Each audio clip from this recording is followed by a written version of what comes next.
Ready to Rumble. No, wait. Review Rewind. I gave it away. Show where a couple friends watch movies and hold a name to figure out if the movies are spot on or a little off. I'm Mike. And I'm Tristan. And this week we're talking about Ready to Rumble. Are we? like a dweeb. Oh my gosh. Hey. Hi, Tristan. Hi, Mike. Oh boy. Hey, what's your bright spot? Hey, I'm not sick anymore. Yay! Yay! Yeah. That's great. Feels nice. Feels nice to breathe. Yeah. You know. Yeah. It's good. It's good stuff. Your noise cancellation really got into really into just canceled gear. out The sniff. Yeah. the breathing. Yeah. Yeah. It's nice. It's nice to breathe. All right. You hear how silent it is? Yeah. How about you, Mike? What's your bright spot? It is days to come in the future. The district I work at, instead of taking 2 Mondays off in a row, which I think this last Monday would have been one of them, or is it next one? Is it next Monday and then the following Monday? Next Monday. I always forget. Hold on. Today is the 11th. So that's this day. So next, okay. It's President's Day. And then which one's Lincoln's birthday? Is that the 23rd? It doesn't even show up on the calendar. I know. I just noticed that. Do we not celebrate Lincoln's birthday anymore? I guess. Man. Anyway, instead of taking 2 Mondays in a row, we take the Friday off and then the Monday. So we get a 4-day weekend. And I don't know. Nice. I kind of like it. Oh, Lincoln's birthday's this week. Oh, so then that's where it gets applied. Nice. So it should have been Monday off. Instead of doing that, they do Friday and then the following Monday. So you get a nice 4-day weekend instead of 2 3-day weekends. Cool. That works.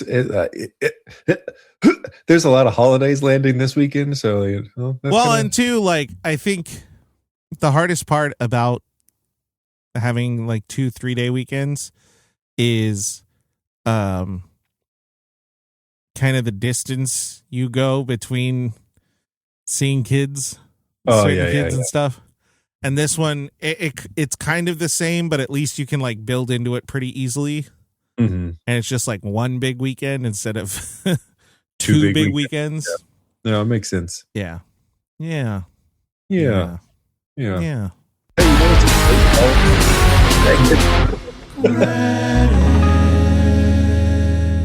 What did you say?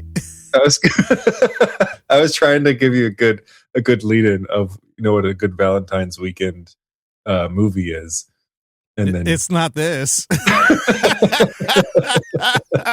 This is not a good Valentine's Day weekend movie. No, not at all. Ready to Rumble, directed by Brian Robbins, written by Stephen Brill, who we talked about last week. Produced by Bobby Newmyer and Jeffrey Silver, the old Senior Silver. Hey. Starring Senior Silver. Starring David Arquette, Oliver Platt, Scott Caan, Bill Goldberg, Rose McGowan, Diamond Dallas Page. Sorry, my voice was getting weird there for a second, and I just leaned into it. Joe Pantoliano, Martin Landau, cinematographer Clark Mathis, edited by Ned Bastille, music by George S. Clinton. Production companies: Bel Air Entertainment, Outlaw Productions, Tolan Robbins Productions, distributed by Warner Brothers. Release date: April 7th, 2000. So right after Y2K. Nice. Runtime 107 minutes. Budget $24 million. Gross in US Canada $12 million. Opening day weekend $5 million. Gross worldwide $12 million. This movie was an utter bust. Yeah. Good times. Good time.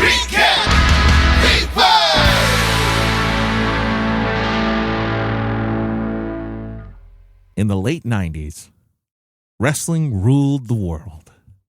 Stone Cold Steve Austin was stunning. Dwayne the Rock Johnson was bottoming. Wait, nowadays that means something else. And Diamond Dallas Page was cuttering. The Monday Night Wars were in full effect, and WWE was arguably winning. WCW tried something new, something they hadn't done before, a film.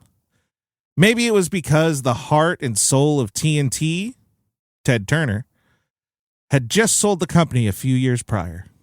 Start to this production. WCW had a bit of turmoil during pre-production, one of which was the company's president and executive producer, Eric Bischoff, was fired. Maybe it was a bad omen, because this movie is rough. Gordy and Sean are two friends who live in a small town in Wyoming.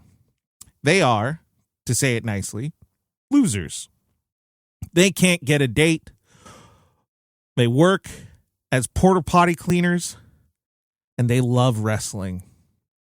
Their favorite wrestler is Jimmy the King.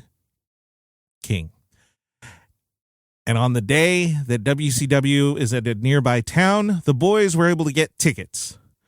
Gordy struggles with the judgment of his cop dad, his cop mom, and his cop sister, and the expectations of also being a cop. Standing up for himself means following his passion, wrestling. On the night that Gordy and Sean attend WCW Nitro, the president, Titus Sinclair, has asked King's opponent, Diamond Dallas Page, to double-cross King and defeat him to take the World Championship belt.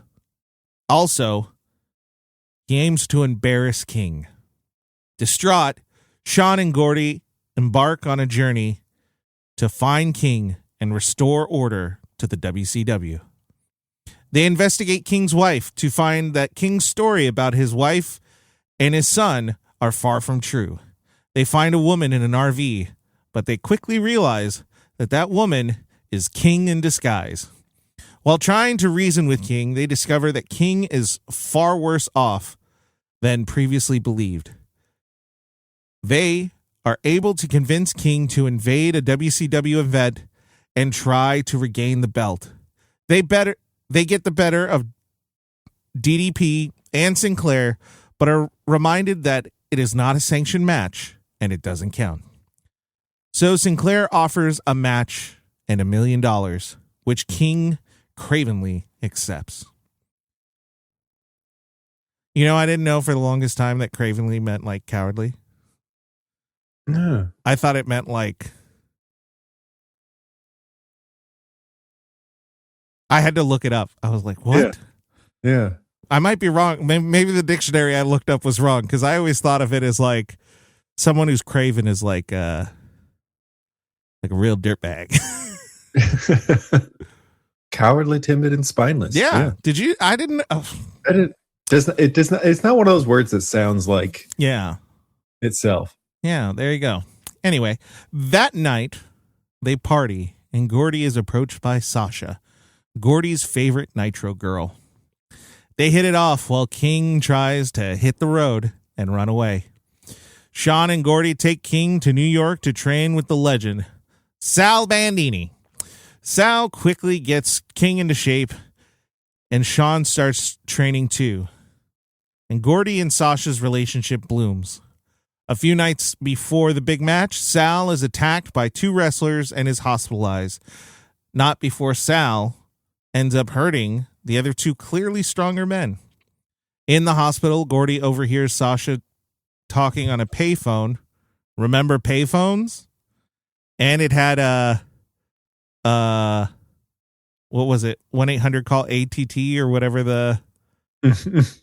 the collect call thing was. Mhm. Anyway, lost my remember payphones, and realizes that she was acting as a spy for Sinclair. Meanwhile, Sal encourages King and Sean. Sal encourages King, and Sean decides they need to go home to reset. As the boys get ready to leave, Gordy breaks up with Sasha. Back home in Wyoming, they hold tryouts for a posse. Gordy is caught by his father and told he cannot participate. Sean and King leave for the event without Gordy. There's a love thing that happens for Sean, but it's so forced and there's really no point in discussing it. Anyway, King and DDP fight in a triple cage match. When King is on the ropes, he is saved by Gordy in a trooper outfit. His father is watching and now is proud because he looks like a cop and stuff. In a far too dramatic fight, King wins. Now partnered with Gordy, the Law, and managed by Sean, Sugar Daddy. The boys then go home and use pro wrestlers to assault bullies. This movie is also wildly homophobic. Y2K, am I right?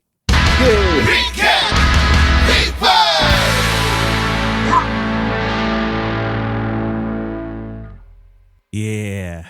Yeah. This is your first time seeing this, right? Yeah. Okay. Let me preface, before we talk about this fully, let me preface this. Okay. During this time, I was fully engulfed by wrestling. I was fully aware of the Monday Night Wars. There was Nitro and Raw. And I used to, so back in the day, our TVs, you put a cord in the back and it gave you a certain amount of channels to choose from. Mm-hmm. And back in the day, on the remotes that we had, there was a dedicated button that said recall, and you would push it, and it would allow you to jump between two channels, which sounds remarkably simple. But wouldn't it be cool if you had a button that allowed you to switch through two different apps without having to like load? Mm-hmm. That would be cool. It was amazing technology. One show went to commercial, you hit the button, and exactly. I would go back if there was a match that I didn't really care for. I would just switch to the other one, and we were good to go. Mm-hmm. No big deal. So when this movie came out, I was right in the right demographic for it. Mm-hmm. Teenage. I mean, like adolescent, teenage. I was 13. Right. Teenage, just overflowing with hormones and really into wrestling. It was right there. Uh-huh. So I had fond memories of this movie. Uh-huh.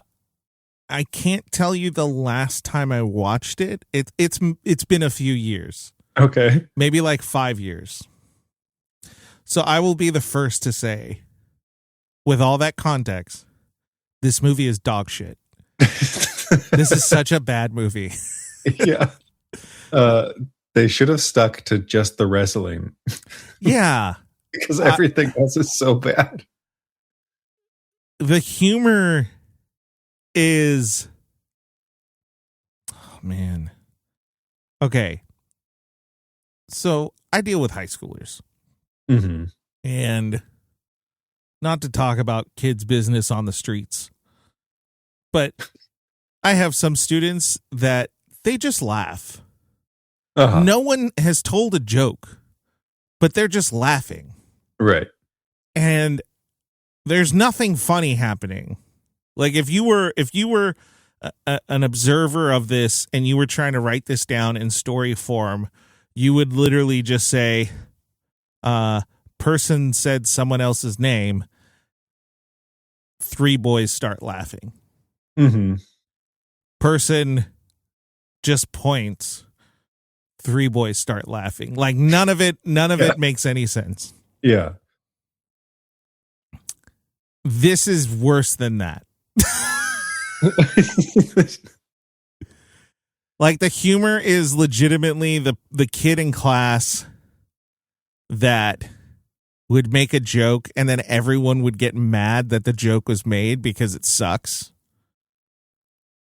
You're right. This is that level.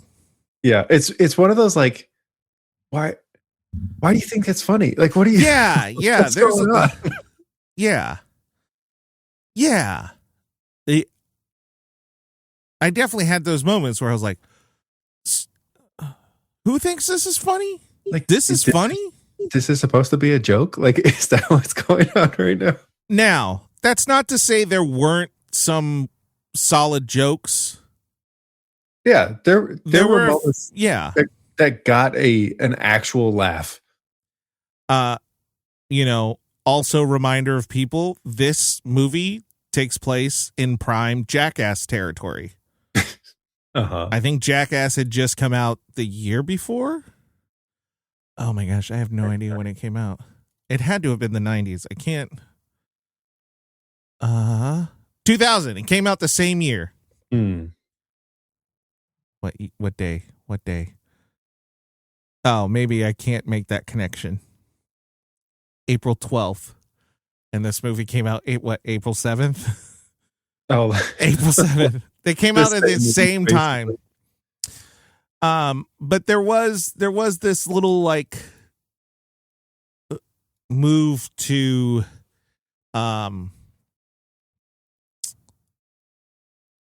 like that weird physical comedy where, well, I mean, America's Funniest Home Videos had already had like 10 years, 12 years in the books. I say this as when King gets kicked in the nuts by his wife. I laughed out loud. There's something just real funny. And it's wild. It's really wild that Oliver Platt was in this movie. Because he's a really good actor. Yeah. There's a couple things. Martin Landau, I'm not actually that surprised that he's in a movie like this. I'm a little surprised Rose McGowan was in it. I'm actually more surprised that Jeffrey Silver produced it. That's actually where I'm most surprised. Okay, I've been hogging it because I'm still... Tristan, you've not seen this movie. What your overall feel? Did you ever watch a movie and completely forget what you just watched? That's this movie. That sums up this movie. Like I was like, what just happened? Yeah. That's like the most exciting moments are when like actual wrestling is happening. Yeah. Everything else is like, I don't know. I don't understand. I don't know. Yeah. And yeah. So it's not good. No. But I agree. No. There's like most of the jokes are like, what? This is just gross, or it's not that funny, or like I see how this is funny for a teenager who just thinks that everything is hilarious, but like it's not actually funny. And then there were the few moments where I laughed and I was like, wait, was that actually funny, or was that just like, was that an actual joke? And it wasn't a good joke, but it was a joke, and because everything else is just so horrible, that got the laugh out of me. Here's what I gotta say. This is it's so weird that they don't even put that on the thing there. I do think that this is gonna sound off topic. I do think racism exists. And I think Hollywood is very racist. because how the fuck did any of these people get jobs? That's what I want to know. Uh-huh. So, I'm so angry. Ready to Rumble. Directed by Brian Robbins. He directed Good Burger. He directed Varsity Blues. He directed Ready to Rumble. Hardball. He directed 2 episodes of the forgotten Birds of Prey, the TV show about Bruce Wayne's daughter. Oh. So he was in the That show. Yeah. Now this is where I'm mad. Ready? The Shaggy Dog. Norbit. Meet Dave. There's a TV show called Super Ninjas that he directed 2 episodes. The fuck is that? Feels racist. 3 high school students. It's a Nickelodeon.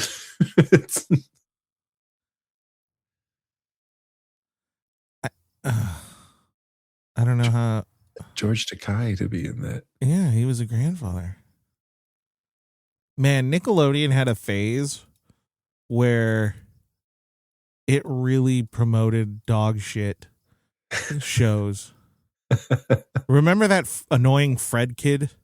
Uh-huh. Who only did the Fred thing and then never did anything else? We could just have not done that. It would have been fine. So this guy he also directed some things from All That.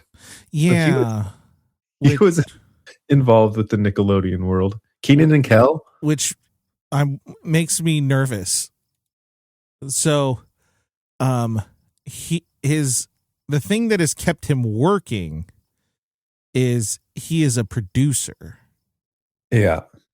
That's what's kept him working. And still producing Nickelodeon stuff. Yes. So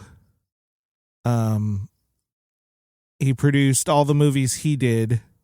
He also produced The Amanda Show, Big Fat Liar. Man, I didn't know that. Slime Ball, The Nick Cannon Show, Cousin Skeeter. Uh-huh. What was that one? Do you know they made a sequel to Big Fat Liar? Yeah, Bigger, Fatter Liar. 2017. Remember Cousin Skeeter?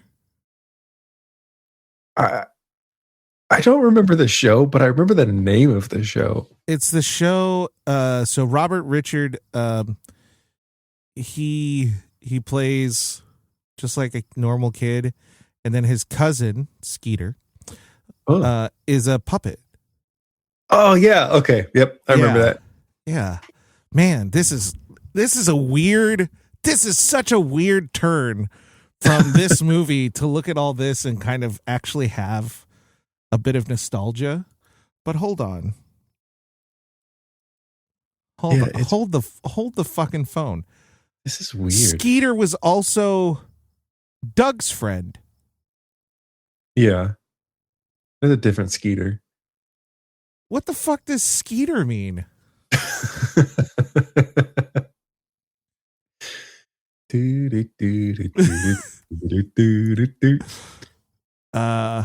It means mosquito. It symbolizes someone small, quick, lively, or a buzzing, energetic presence. Wow. You know, this. What a fucked up name, dude. Nice. Hey, speaking of Fred, he was an executive producer for Fred the movie. Yeah. And Smallville. Oh no. You know what? One day we should just, not one day. Maybe we don't have enough time. If we ever make $1 million and we can like take it easy, we should also do a Smallville podcast. He also produced Wild Hogs. Man, he produced Smosh the movie. Oh, God. Smosh had a movie? Yeah, they had two He movies. produced Fred 3. There was more than Fred. Yeah, he did Fred 2 and 3. The To-Do List, Awesomeness TV, Side Effect, Terry the Tomboy, Expelled, Richie Rich, Genie in a Bikini. Oh, ew. Aren't they all? Okay, hold on. It's his Oy. TV movie. Was this something on Nickelodeon? It can't be, right? What are we even doing? I don't know. What the why is this guy around kid? It says Nickelodeon, but I don't know if that's true. What is this? Are you looking at the same thing as me? Yeah. It had a $45,000 budget. Also known as Craig the Genie. Which is confusing. But why is Craig in a bikini? Exactly. But looking at the photos, he is not in a bikini. Why is it Genie? And a lot of these kids are way too young to be in bikinis. And it's a dude. Is he just like cross-dressing? I mean, there is a picture of him in a dress. In a dress and a wig. What is this? Anyway.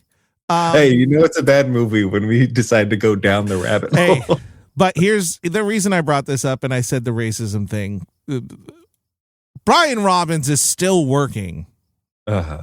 And most of the stuff he has produced or directed is straight garbage. Yeah. Yep. And then Stephen Brill. Man, I can't believe he wrote all the other stuff and then wrote this. Actually, I can believe it. Never mind. I mean, right after this was Little... Oh, no, he wrote Little Nicky in the same year, so... But I do still stand by Heavyweights as a fun movie. Yeah, Heavyweights. And The Mighty Ducks is a fun movie. Okay, The Mighty Ducks and Heavyweights, probably the best thing that this guy ever did. Yeah. How did he... there? So weird. Yeah. I don't know, man. I mean, it explains the humor for this movie a little bit. Yeah. Because he's written like kids movies. Yeah. So it's like, we'll be able to, approach the kid audience through this. Uh-huh. Man. What was Silver doing? It's weird. Well, I guess it's not that crazy. The movies he had before that weren't necessarily that great. Which, I guess maybe... Yeah, he didn't have a good movie until Training Day. He did Santa Claus, so that's why we talked about him prior, because we were like, wait, he directed or he produced Santa Claus? Well, who are we talking about? Silver, Jeffrey Silver. Oh, yeah, okay. But he produced Training Day, like, right after this. And I think that's his first, like, critically acclaimed film. And then takes a while before he gets another. Then he produced 300, Terminator Salvation, Tron Legacy, Edge of Tomorrow, which I think we talked about him during then too. And then he did a bunch of the live action Disney stuff. Yeah. Man, why did people put money behind this? I think everyone was like, hey, wrestling's popular. Yeah. All right. Cinematographer was this right? Yeah, Clark Mathis. Let's see what else he's done. What'd you think of the overall like filming of it? It was fine. Like It was really 90s. It was super 90s. Like not just the cinematography, but also like just the set design was like it was extremely 90s. It was very small. Like you could tell it was a small budget. Yeah. And it's just like it's funny that the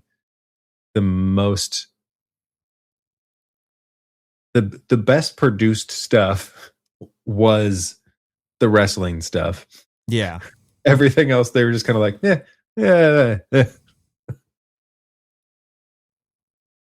What'd this guy do? Well, I was trying to look for his first movie. And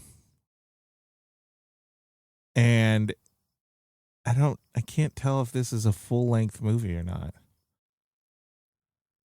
Where's the This is the one from 1997. Is that the year it was? 3 on a Match? No. Okay. No, this is later. I suppose. Go ahead and look at 3 on a Match. What is this? That's what I was saying. I was like, what the hell is this? Rocky Horror Picture Show meets Oklahoma. It's a musical? It's a musical. Wait, hold on. Which one are you looking at? Which one are you on? I'm looking at Isle of Lesbos, which is his first thing. Oh, I missed that. Uh-huh. Oh, yeah, that looks like that, though. From that cover? Mm-hmm. I'd believe it. Oh. I see why you're... Because this one is also a lesbian couple. Different views of parenthood. Guys, I'm not.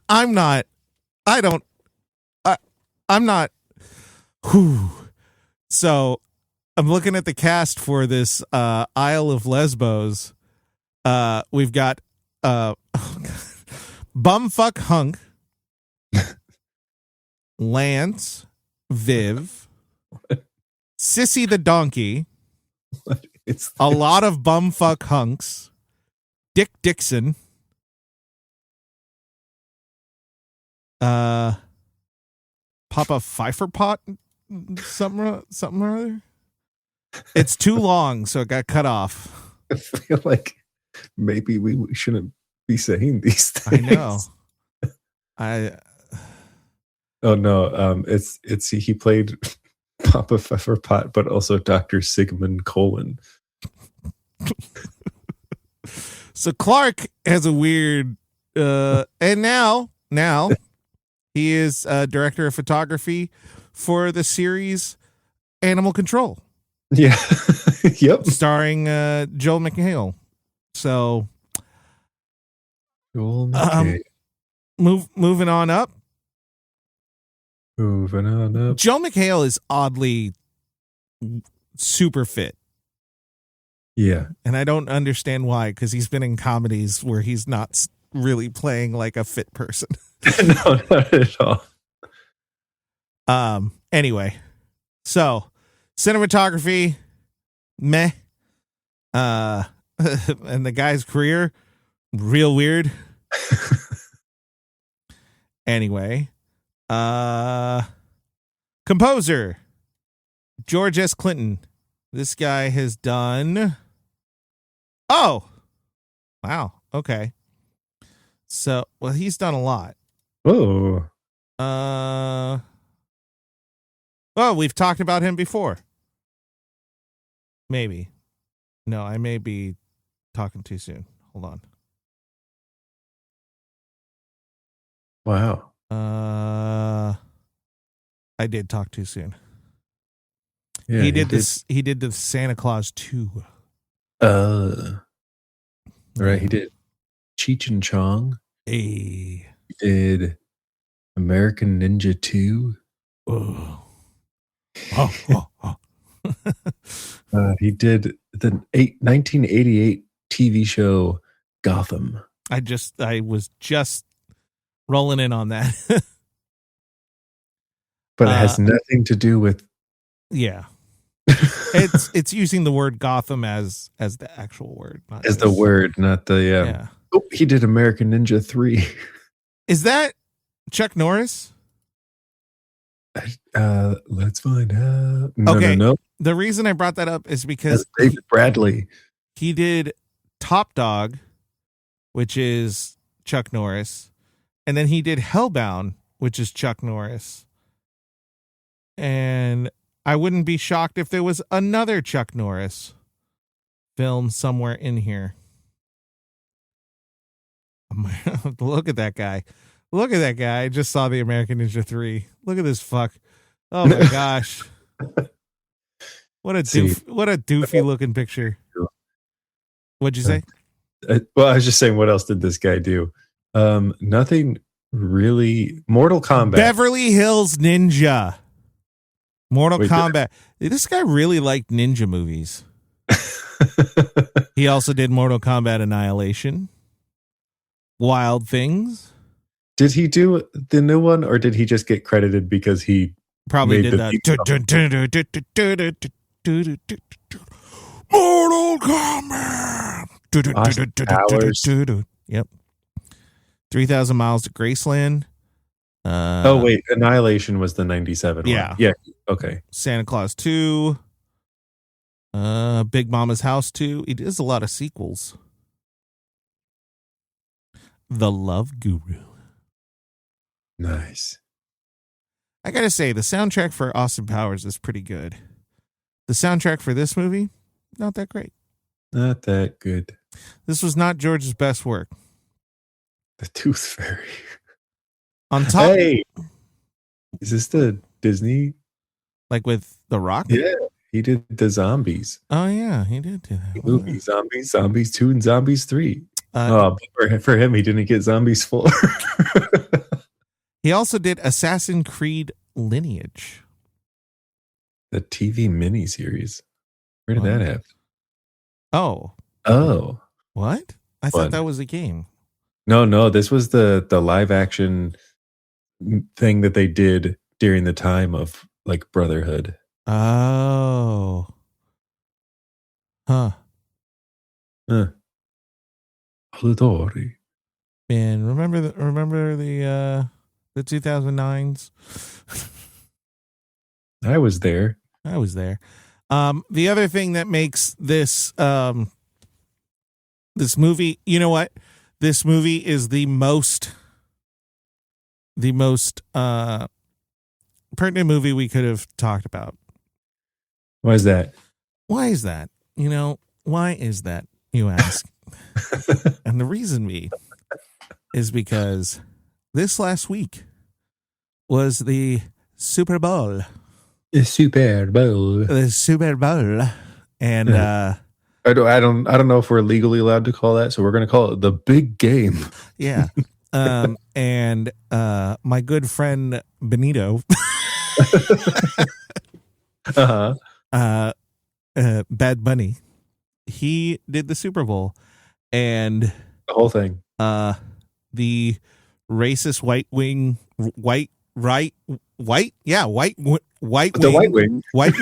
chuds got real mad about it, and they made their own Super Bowl halftime show that had nothing to do with the Super Bowl, that had no connection to the NFL, that no one really asked for.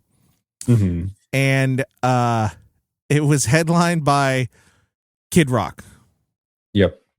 And it was pre-recorded, and there was a syncing error.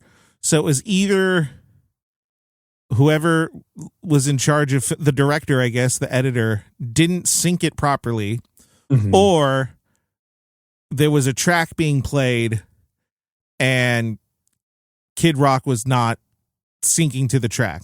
Mm-hmm. Either way, mm-hmm. not great. Not good. No. He has been, it is the Wednesday after the Super Bowl, and he has been on a social media tear and TV the last 3 days, trying to be like, look, it wasn't me. I don't actually know what he talks like. Nobody does. And yeah, so he looks like a douchebag. It's really funny.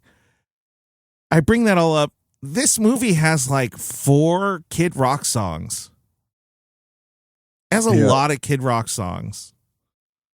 I'm seeing at least 2. Ba with the Ba, Cowboy. Uh-huh. I think there's one more. Oh man, they had POD. I forgot. Oh yeah. There were some songs in this that I'm like, I haven't heard this in so long. Hold on. I doubt they'll have it. Well, it was Warner Brothers, so maybe they did license it. They did license it. Oh shit. Oh no. I didn't want to play that.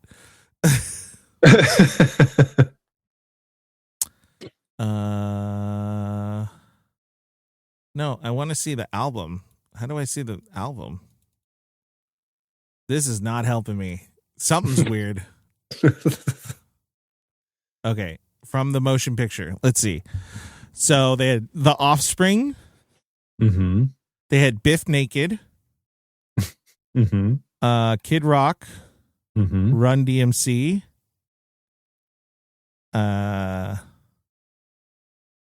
POD. House of Pain. Papa Roach. I don't remember that one. I don't think that was in the movie. It may have been only in the credits. Girls, Girls, Girls by Motley Crue. There was a song that's not on here that came up in the movie several times, which was Litz by Worst Enemy. Mm-hmm. They played that in 2 different scenes. Yeah. And I don't know why. They also like did that for Ba with the Ba. Yeah. It feels like they ran out and they're like, well, yeah. Yeah. They're like, we don't have any more money to license music. Should we just use the same song again? Mm-hmm. Oh, I didn't think of that. That's great. That's great. And so I heard far too much about Kid Rock, or I heard too much Kid Rock music in this film. I will be 100% honest. I was 11, 12 when Kid Rock came out. Uh-huh. He was a hit. He was a hit. The reason I think I told you before we recorded, I was really excited to talk about something. This was the thing I wanted to talk about because all I wanted to do was shit on Kid Rock. Kid Rock's the fucking worst. Uh-huh. He sounds like a pedophile. I'm not afraid to get sued because he has a song where he says it. So I don't really care. Yeah, he's a chud. And his music is chud music. And I laughed. I definitely laughed watching clips of his performance. Uh-huh. I might be the only one who really finds funny because I've been following it a bit on social media and no one's talking about this specific thing, but I find his PR response to the jokes and to everything is so funny. It's so funny because he could have just not said anything and everyone would have forgotten about it. But he keeps bringing it up. Like it's only getting worse because it's only getting worse because he can't shut up. Yeah. Oh man, that's inject that into my veins. That just kind of like inability to shut up. It's so funny. Anyway, I feel bad for George who composed the music because I think he probably his arm was twisted and they were like, hey, we want it to sound like this. And so he was just doing that. Mm-hmm. and it was subpar at best. Yeah. There was one scene though that I was I was really confused by. Ah man, I wish I knew what scene it was. But the music sounded like a ringtone. You know the marimba, marimba ringtone on the iPhone? Uh-huh. I was watching the movie and then suddenly something really similar to that came up and I was like, what? Yeah. I don't have that as a ringtone. Where's that? And then I kind of heard the rest of the music like intertwine into it. I'm like, oh, that's in the movie. Yeah. Weird. Anywho, I don't remember, but yeah. Yeah, if I could think. Yeah, the music was just weird. Yeah. The licensed movie in particular, the licensed music was particularly odd where they decided to use it. Mm-hmm. And then I kind of mean this.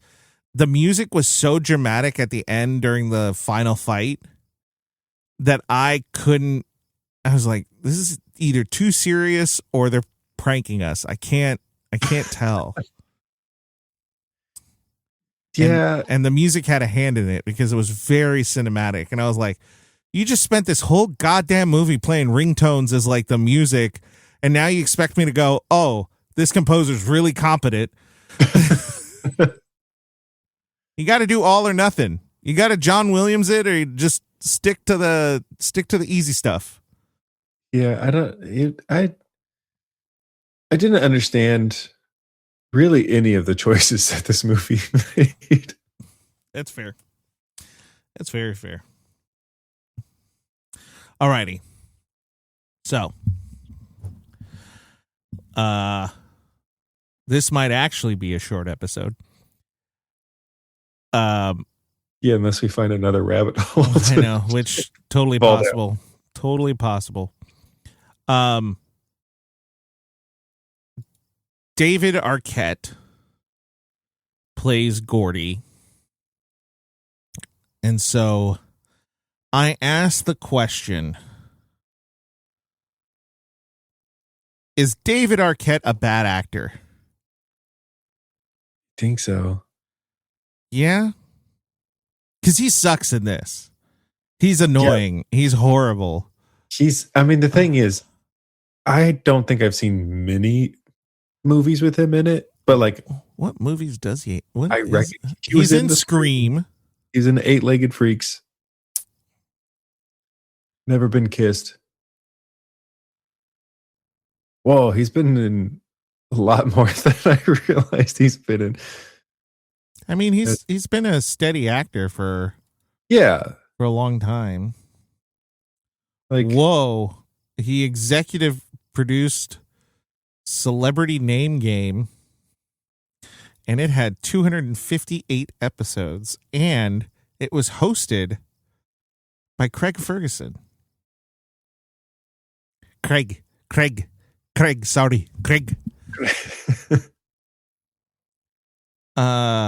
See, so he was. Oh my gosh. Okay, I got to see what he was an actor in. They're really jacking up this thing. IMDb, Get your stuff together, man. He was in Yo Gabba Gabba Land. Was he in the original Yo Gabba Gabba? Never Been Kissed. He was in Muppets from Space. Okay, he was a kid actor, right? Yeah, no, not really. Not really. He was in stuff in the early 90s. So he played Benny in Buffy the Vampire Slayer. The movie. Let's see. He played a small character in Airheads. Is it Scream? Is what, like, I think that was his first really big. Yeah, that was his first, and he played Deputy Dewey. Which, am I wrong? Have you seen that movie? No. Okay. I've never seen Scream. I've only seen Scary Movie that makes fun of Scream. Mm-hmm. And it makes me think as though his character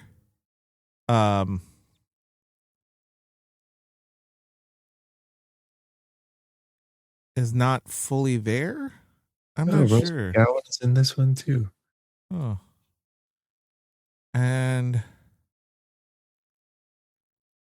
I'm always shocked by Scream because there's a lot of people that I'm like, what? Matthew Lillard, Courtney Cox, Drew Barrymore, of course, Nev Campbell. Oh, yeah. Rose McGowan is in that. Jamie Kennedy. I forgot that he was in that. Oh, yeah. It's in. Let's see what else. So keep going. Then he was in Ready to Rumble. Ugh, what a bad move. He was in 3,000 Miles to Graceland. Then some TV shows. He was the voice of Eddie Wachowski in SSX Tricky. Ooh. Ooh. A Very Muppet Christmas. He got into 2 Muppet movies. I do know that one of the things that was kind of the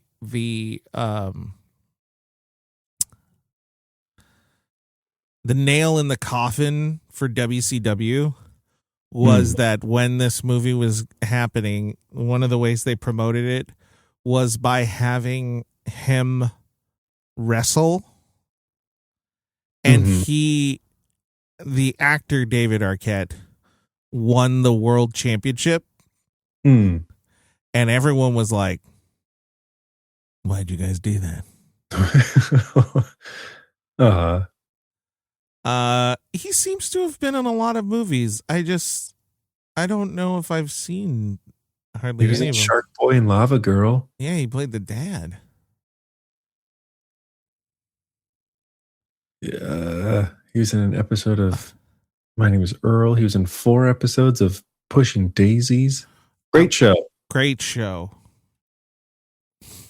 Don't remember him, honestly. Scream 4.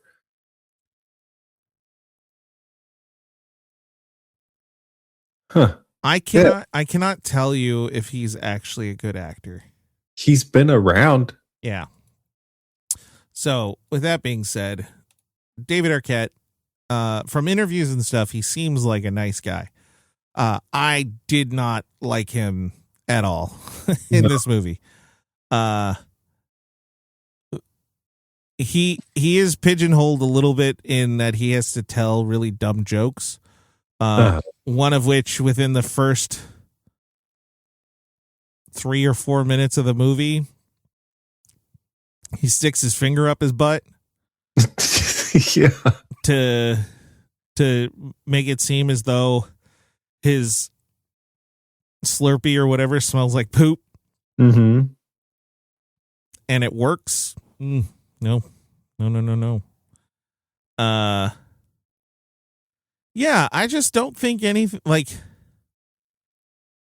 you know what? I think he probably is a good actor because he seems genuinely dumb throughout this movie.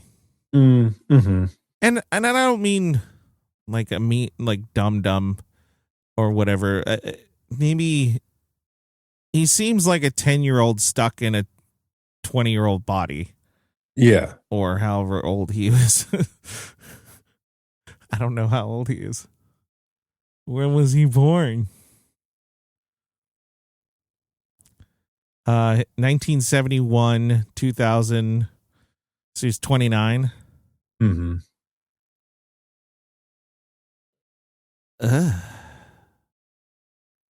Anyway.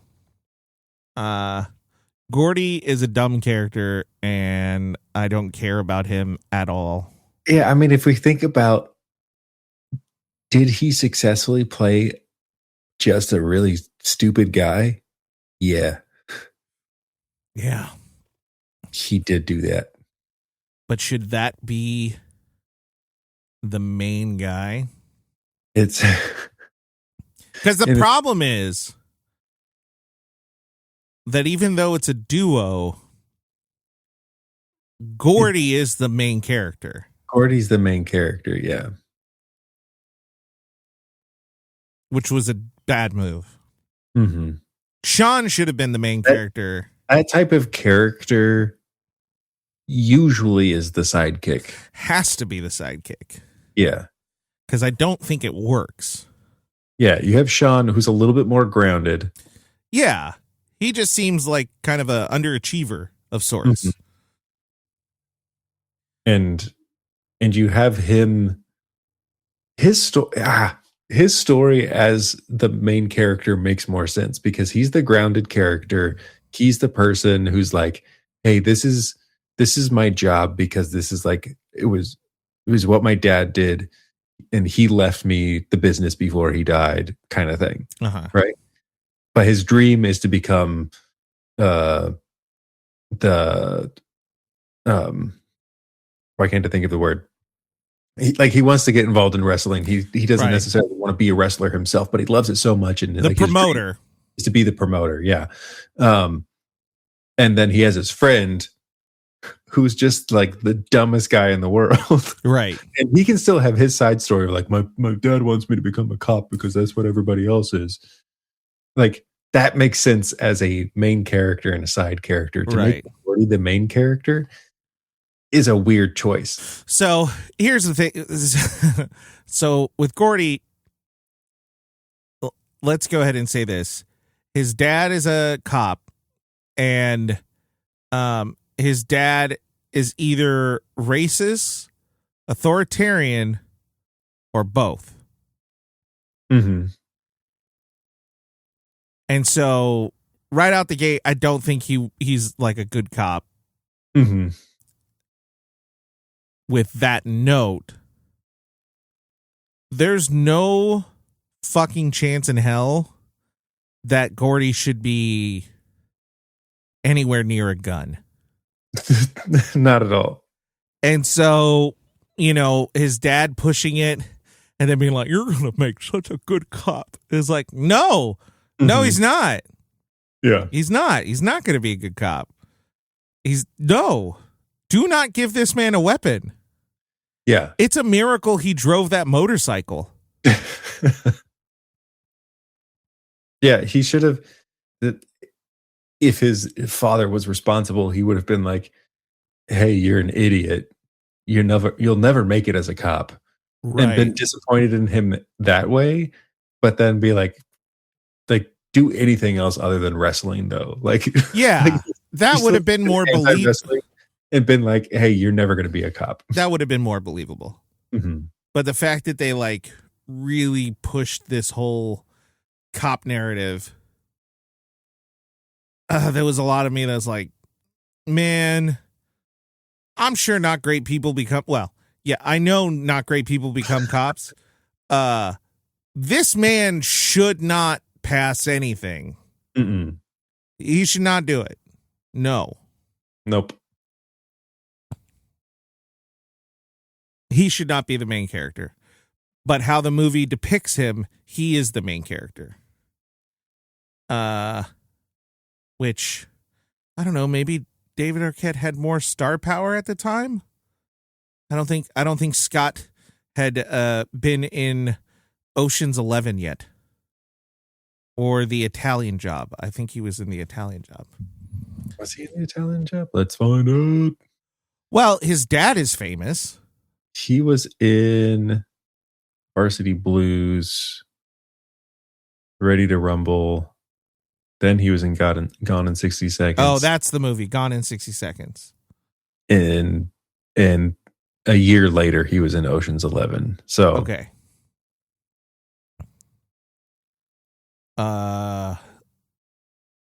Yeah, so let's see. Yeah, he did not have the same star power as no, definitely not. So that's why they didn't make him like the lead actor. Mm-mm. Well, and two, I don't think, I might be wrong, but I don't really think he's ever He's never been in anything been the star move of a film. No, he's always been like supporting. Yeah. He did 240 episodes of Hawaii Five-0. Yeah, he was Danny in he was the main sidekick. Yeah. And then he had this other show, Alert Missing Persons Unit. It was a Fox show. I don't know if it's aging or he had plastic surgery or something. He looks so different now. Does he? I haven't seen him. Like, he has the same face shape, but his actual face looks... It's like he got his brows fixed or something. Oh, yeah. Doesn't he look different? But I don't know what it is. Like, I don't know if it's just age. Uh-huh. If he just got a little older and then suddenly it's like, oh, son of a bitch, that guy looks like his dad. Interesting. Because when he was young, he definitely didn't look like his dad. Actually, in the Hawaii Five-0 photos, he looks similar to how he looked. Oh no, there's that one. He doesn't look like. Yeah, I think it's just like his face is slimmer than it. He doesn't have those baby cheeks anymore. Yeah, I guess so. But he also has the chin of like a brick. Like someone just carved a brick and put it into his chin. Uh-huh. Oh, but yeah, that's his dad's chin for sure. Yeah. It's the most defined chin I've ever seen. Yeah. All right. Anyway, enough shitting on Scott Caan's chin. Gordy sucked. Sean should have been the main character. But because he was second fiddle,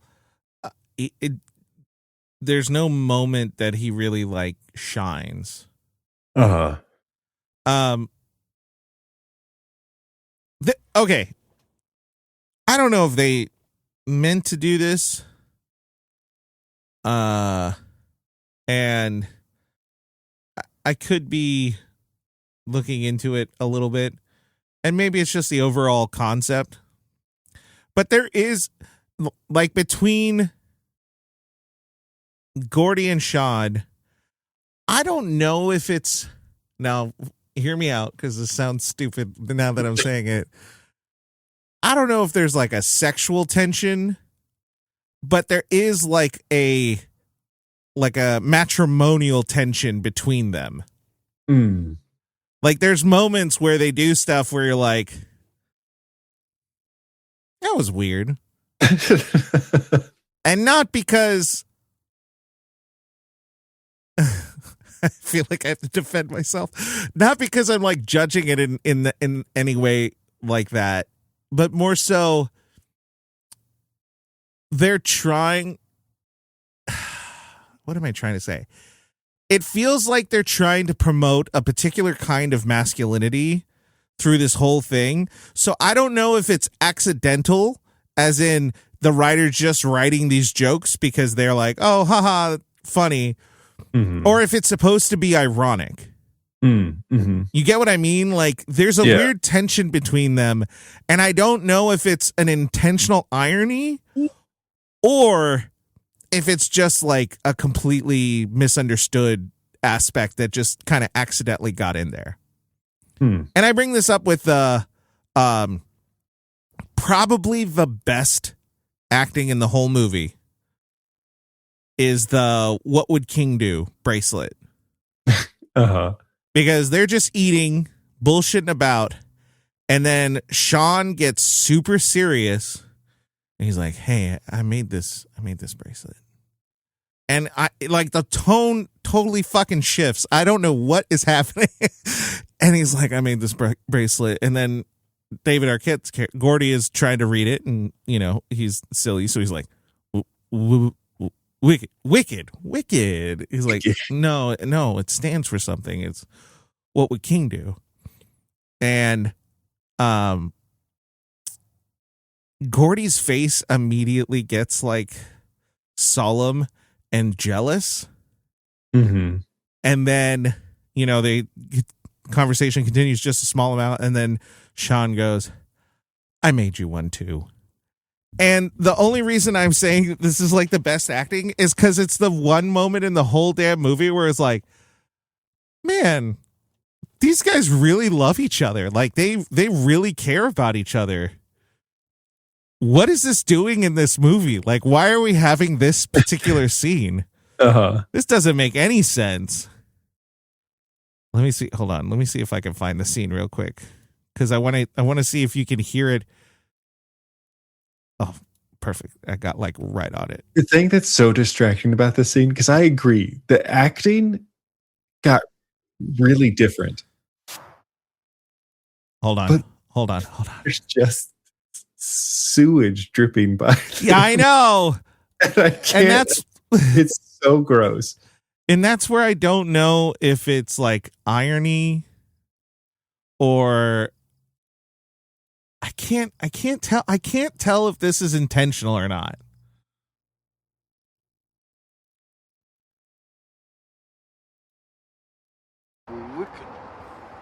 Wicked. No, it stands for something. Can you hear it? Mm-hmm. Okay. WWKD. What would King do? Every time I got a problem, every time I don't know what to do, I look down and I look at it and I think. What would King do? Man, that rocks. I made two. That rocks hard, man. Hey, there's the ringtone. Yeah. That scene is just so weird. Like you could almost not have that scene and everything would be the same and it would be fine. Because one reason this scene is so weird, those bracelets never come up again. There's only one other time where they do the what would King do. Right, but they don't respond to the bracelets. They just say it. The idea. Which the callback should have been the bracelets. Because they spent a minute or two on these stupid bracelets like to then never been like, oh yeah. Yeah. So there's just this weird tension. And then there's so many, I guess we could call them, and I'm saying this as a person who grew up in these times, not as someone who condones any of this. A lot of no homo-esque kind of jokes. Mm-hmm. And it's lame. It's so lame. Like, I don't know if there's anything outright homophobic per se. Like, I don't think there's any characters that are gay that are getting made fun of. It's just they make a point of pointing out, like, we don't want to be perceived as gay, that it's like, oh, you guys are really afraid of this. Mm-hmm. Well, isn't like the first scene is the guy in the gas station clerk is like, oh, doing like blah blah blah is gay, blah blah blah blah blah, and then Sean's character says like, well, no, it'd be gay if they were doing blah blah. Like, isn't that like the first thing that they say? Yeah. There's a lot of that, and man, what a time. What a time to be so scared. Now it just comes off as like weak and fearful. Mm-hmm. And there's a lot of those jokes in here. Not a lot, but more than 5. And for a movie that's an hour and a half, that's a lot. Yeah. Oh yeah. Like I just looked one up and there's like, what about Wendy? She digs you. No, she's too much like one of the guys. That's bad. That's gay. Oh man. What a like, what a time. Like that kind of that would be the meme. That would be the meme nowadays where it's like someone poses, there's a lot of the the like traditional like Christian nationalism type things where they're trying to post. They're like, you don't want to do this with a woman, blah blah blah blah blah, and then people post and they're like, hey guys, is kissing your wife and having sex with her, is that gay? It's like, wait, so you're saying that having a woman that likes the same things of you as you is like gay? How does that work? How does that function? I don't understand that. Anyway, enough on that point. This movie is very fearful of being portrayed as gay and uses it as like a joke, and it just doesn't really land. Yeah. Um, when I looked up to see if there was one of those quotes, I did land on this quote, which makes me think that, like, hey, maybe Arquette is a better actor than we're giving him credit for, because his delivery of Buenos Nachos. I didn't know you spoke Spanish. Yeah, I took it in high school a bunch of times. Are you fluent? No, I feel fine. Like it's a pretty solid delivery. Yeah, that is pretty good. Shit. It's I feel like they were trying to like do like the Bill and Ted kind of thing. But the Bill and Ted is funny because they're both like, yeah, they're both idiots. Yeah. It doesn't work when you have one that's smart and one that's dumb, but one that's just fine and the other one who's dumb, but you don't make the one that's fine the main character. Mm-hmm. It doesn't work. All right. Okay, let me see if it's this scene. Because we might as well let the audience hear the delivery. It's at the apartment, right? Mm-hmm, mm-hmm. Okay. Buenos nachos, señorita. Gordy, I didn't know you spoke Spanish. Yeah, I took it in high school. A bunch of times. Are you fluent? No. I feel fine. Got something for you. Thanks. Yeah. Flower guy was closed, so I picked those up for you. He gave her bananas. That's actually a good joke too. Flower guy was closed, so I got those for you. It's he understands the ritual of, oh, I should give her something. Mm-hmm. But that's it. Yeah. And that's a funny moment. That's actually funny. That's funny compared to most of this movie. I think so. She's a spy and she's trying to seduce him, and he doesn't understand it, and so he's just like wrestling. But he like punches her at one point. Mm-hmm. And they try to play it off as like, this is just foreplay or whatever it is. But then they do like an exterior shot, and you can see the shadow of them moving, and the assumption is they're having sex. But it still sounds like he's hitting her. Yeah. And I'm like, I don't think this is as funny as it may have been. This just feels kind of abusive. Feels weird. Yeah. Oh, what a weird movie. So let's talk about Rose McGowan as Sasha. Yeah, I don't know. I feel bad. It's a shitty character. I get the concept of what it's supposed to be. But the resolution at the end is very underwhelming.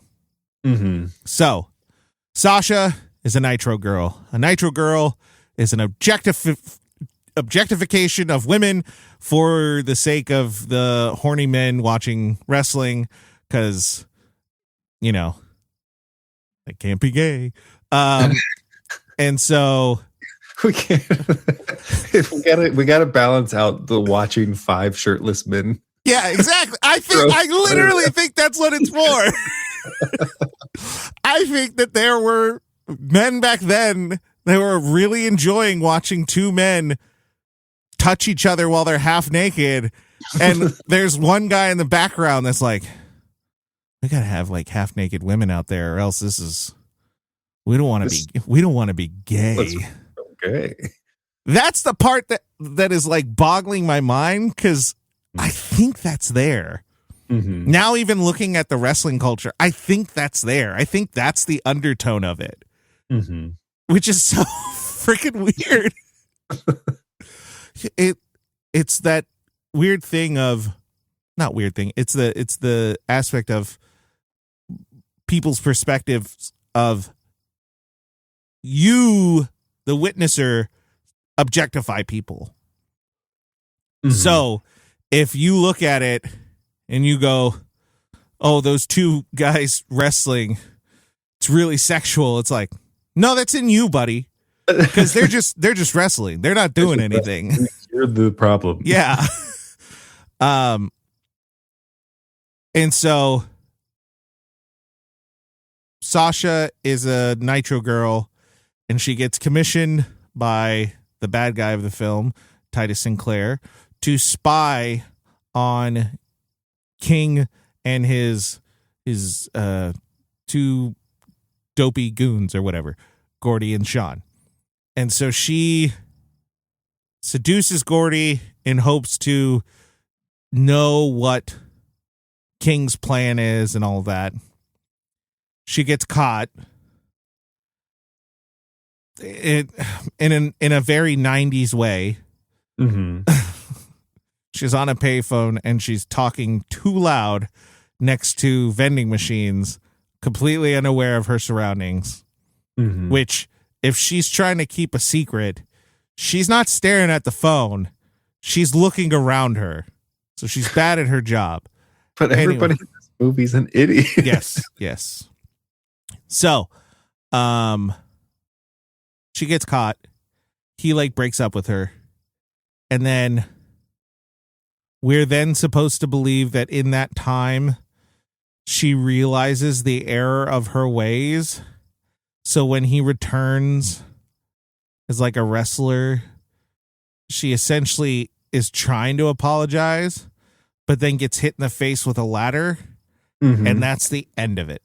Yep. There's nothing. Not a single bit of resolution for it. We don't see her again. That was her last moment. I don't even think when they're celebrating, I don't even remember if she's, let's see. If she's there. Sorry. I don't. And why does she have a change of heart? That's the part of the movie that's annoying. I don't know. So because Gordy was like, I'm leaving you behind. Yeah. And that's it. Yeah. It's just because now he's like an actual wrestler, and I don't know, nothing she does is particularly genuine or whatever. So it's hard to gauge. Oh, I did something. Hold on. You good? Can you talk? But, okay. Yeah. I just wasn't sure if you could hear me when this was playing. I can barely hear you. So the Nitro girls are in the shot. Jimmy, looks like we need a tag team partner. What do you say? Bill, I appreciate it. Really, I do. But no Rose. I think I already got me Sasha. a tag team partner out here somewhere. Where is it? There he is. That's him right there. My new tag team partner. See, the music is way too dramatic. I will bust you. This right here's our new manager, Sean Sugar Daddy Dawkins. So she's not around at all.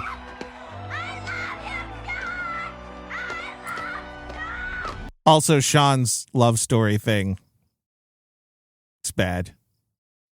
I just looked at myself and I have such a disgusted look on my face. So, as we're talking about Caan, we moved on a little bit, but back to Caan. In the beginning of the film, they go to the fast food restaurant and there's like the hot girl and then the like girl who's one of the guys. And she clearly likes Caan. Mm-hmm. He has no interest in her. And that's it. Until later, before the big competition, is he the one who he brings her to the RV, right? Or something.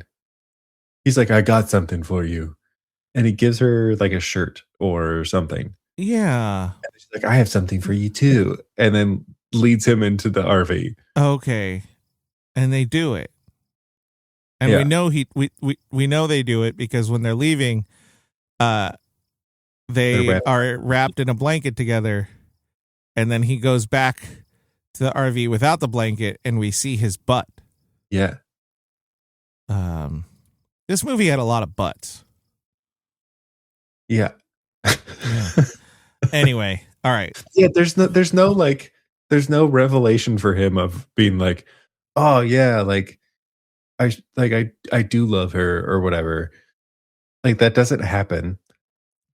Not a bit. Not a freaking bit. That's why I said like it's so short and forced. And there's nothing like with Sasha, there's nothing that is like they weren't together long enough for her to actually start falling in love with him. Yeah. And they never show any moment where she has any kind of remorse or anything like that. So for her response, it genuinely looks like, oh, my meal ticket just got thrown into the audience is getting the shit beat out of him. Or right before that. And then the guy that I thought was an idiot is like kicking ass on stage. That's it. That's it. Yeah.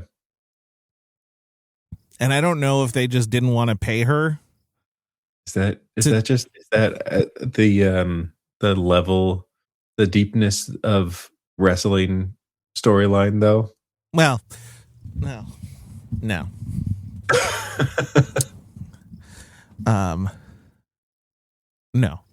There's a lot that's. Does it get deeper than that? A little bit. So there. Hold on. Okay. I gotta remember this.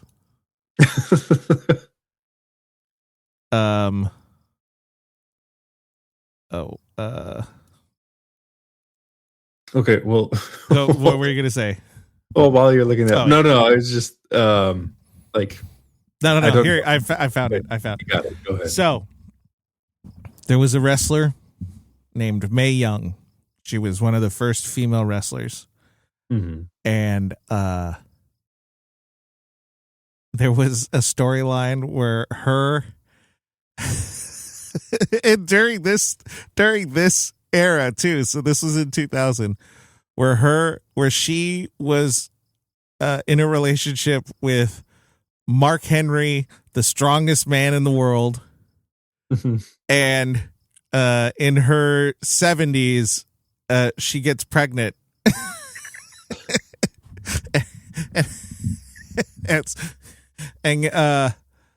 And then gave birth to a rubber hand. What? Yeah, this wrestling was crazy, dude. So I guess I was wrong. It's not deeper. It's as stupid. And this movie is the example of what happens when you take wrestling storylines and go, what if we made an hour and 40-minute feature? Yeah. What if we made a movie out of that? Alrighty. So I wanted to get through that because I wanted to get to Titus Sinclair, Joe Pantoliano, plays the villain, and he's the straight guy the whole time. Mm-hmm. He does not dive into the ridiculousness of what's happening around him. He is a villain, and he's a bad guy Mm-hmm. through and through. Mm-hmm. So good job there. Then we have Oliver Platt, who plays Jimmy King, not Jimmy Page, Jimmy King. And he does a pretty decent job acting in the movie. Like, he does well. Uh-huh. And it's maddening. It's his character is also so, like, I cannot believe him as a wrestler. Right. Yeah, is the problem. Is like, we're supposed to believe that this guy is like the guy. Hey, you know what though? I gotta give him some credit. His like moves that are actually him, Mm-hmm. pretty good. Yeah. Like, he has some movement in him that is pretty good. Like, it's believable to me. But yes, he is not the most physically fit. Mm-hmm. Let me see if I can find the. All right, there you go. And the thing is, if this was like Nacho Libre, where you had a bunch of people of different shapes and sizes wrestling each other, but you mostly have a bunch of beefy guys, and then you have Oliver Platt in the middle of it. You have a bunch of genuine professional wrestlers. Yeah. And then Oliver Platt, it is a little rough. But so we are currently watching the first wrestling scene, which is Oliver Platt and Diamond Dallas Page. And I gotta say, he looks good. So this is really him. That's really him. He looks good. He does an armbar.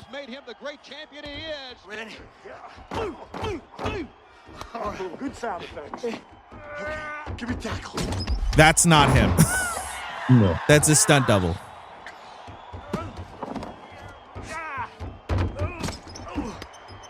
That's a stunt double. Stunt double. So I think how they did the cuts and how they like padded the stunt double. Mm-hmm. Sometimes it's hard to tell that it's not him. Yeah, they did a decent job with having a stunt double for him. And maybe that's why they dressed him the way that they did, so that it was easier to hide that.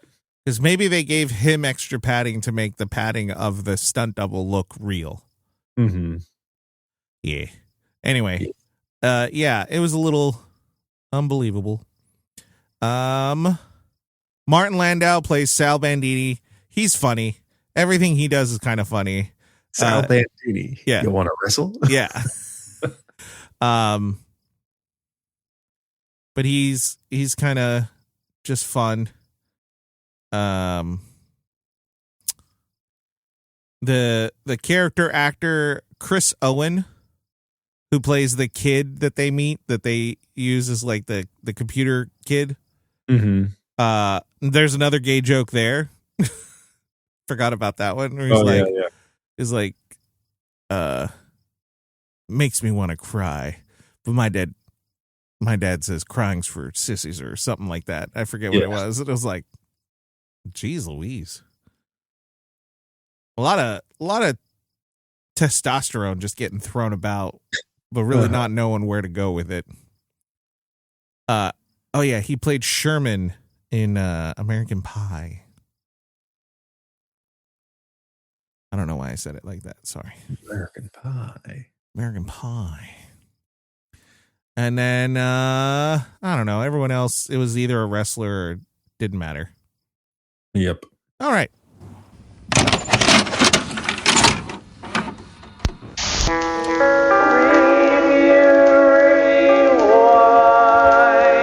Yes, review rewind, the time where we rewind and take a look at a few reviews. We'll look at a positive and then a negative, and then I think we already know where we stand.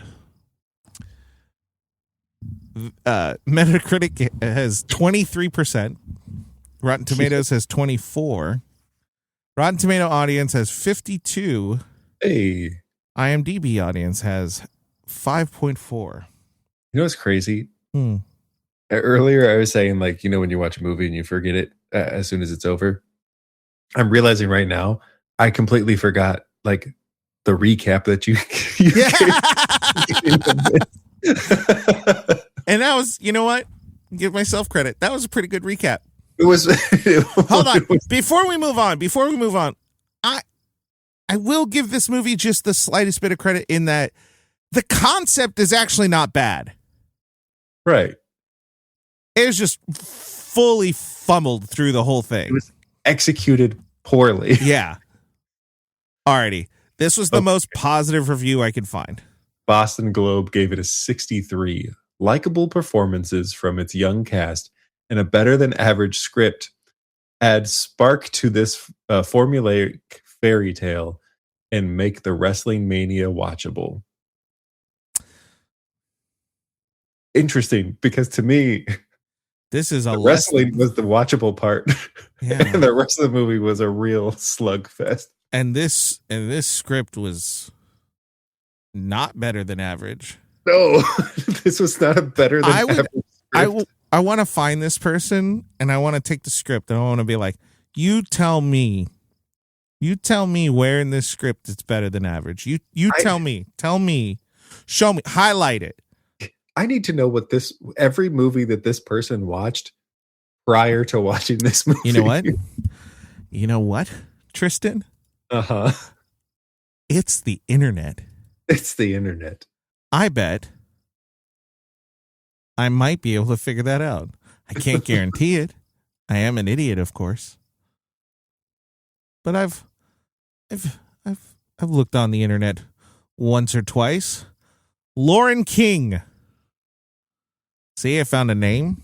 She does not. This Lauren person does not have like a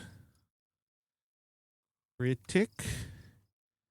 Lauren King movies. Oh. Boston Globe, Boston Society of Film Critics. Lauren gave Sinners 97%. So they're still working. I don't want to claim I know the gender of this person, so I'm just going to. It's a guy. That's what I thought. Because of the spelling. I was like, I've never seen it spelled that way. Oh, fuck you. This person is all over the place. Anyway, okay, hold on. Okay, we're in the early 2020s. Let's see if we can. I want to just find like a random movie that he reviewed that I know. Let's see what he gave it. He reviews a lot of like ever so often reviews a big movie, but the most part it seems like they're like documentaries or more indie films.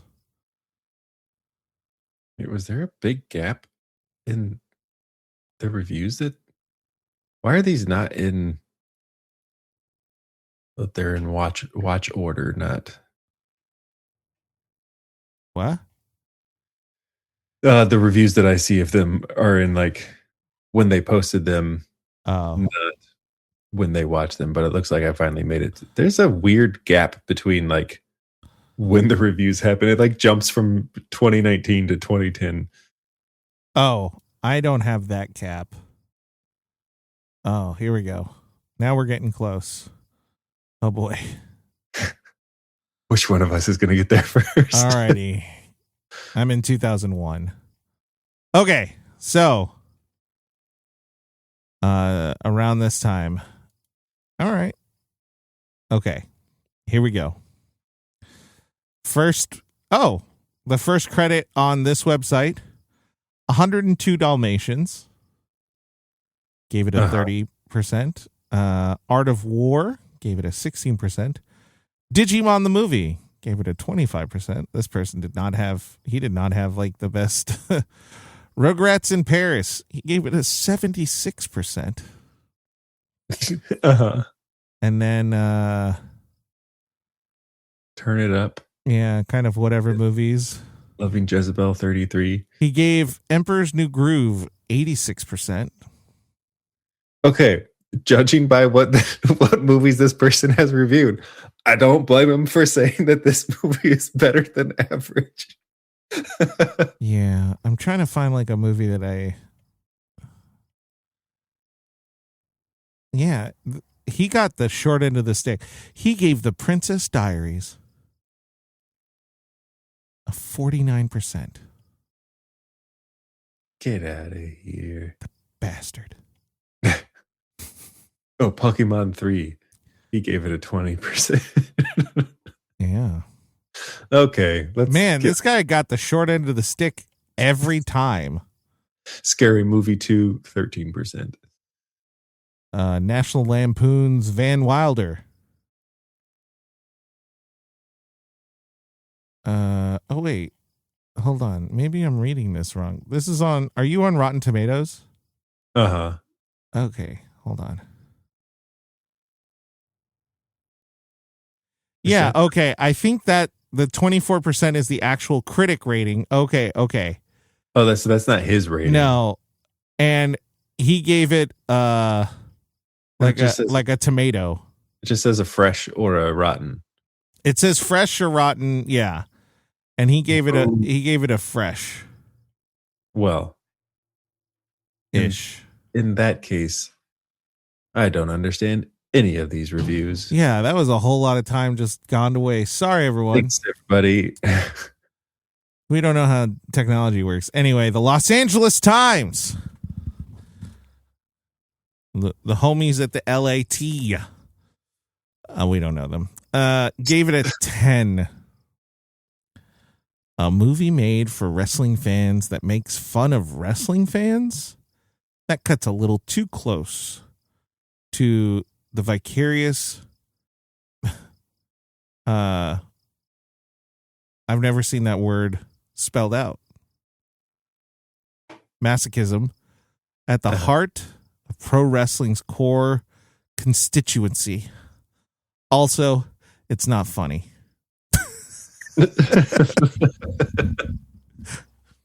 So, you know how we watched Josie and the Pussycats, and we both kind of agreed that it was a pretty solid parody? Uh-huh. This is a failed parody. Uh-huh.